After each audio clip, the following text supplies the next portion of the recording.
भारतीय दलित पॅन्थरचे पॅन्थर प्रकाश बनसोड आपल्यासोबत आहेत। प्रकाशजी, जनगणनेचा काम सुरू आहे, अनेक वर्षानंतर ती जनगणना होत आहे, आपण त्याबद्दल का आक्षेप नोंदवला आहे? 2011च्या नंतरची भारतातली जनगणना ही स्वागतार्ह बाब आहे आणि ही जनगणना सुरू होत असताना पहिल्या टप्प्यामध्ये जी गणना सुरू आहे त्या गणनेमध्ये घर यादी गट मांडणी दर्शक नकाशा तयार करण्यासाठी जी वापरली जाणारी जी चिन्हे आहेत, ज्याला मी लँडमार्क म्हणतो, त्या लँडमार्कमध्ये त्यांनी देऊळ, मशीद, गुरुद्वारा, चर्च या धार्मिक स्थळाची नोंद घेतलेली आहे आणि त्यांनी सांकेतिक स्वरूपामध्ये त्या ते धर्माचे चिन्ह, मंदिराचं चिन्ह असेल, गुरुद्वाराचं असेल, चर्चचं असेल, मशीदचं असेल, ते सगळं त्या ठिकाणी नमूद केलं आहे।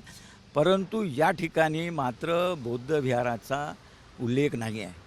भारत ही बुद्धाची भूमी आहे असं इथले लोक विदेशात गेल्यानंतर सांगतात आणि आम्ही बुद्धाच्या भूमीतून आलेलो आहे असं त्या ठिकाणी सांगत असताना जे कोणी लोक भारतामध्ये येतात त्यांनासुद्धा बुद्धाची मूर्ती दिल्या जाते।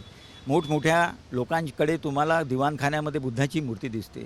अशा प्रकारे बुद्धाची प्रतिमा आपण वापरत असताना त्या प्रतिमेचं उपासनास्थळ असलेलं बुद्धविहार मात्र या जनगणनेमध्ये का नमूद नाही, हा आमचा या ठिकाणी असंतोषाचा मुद्दा आहे।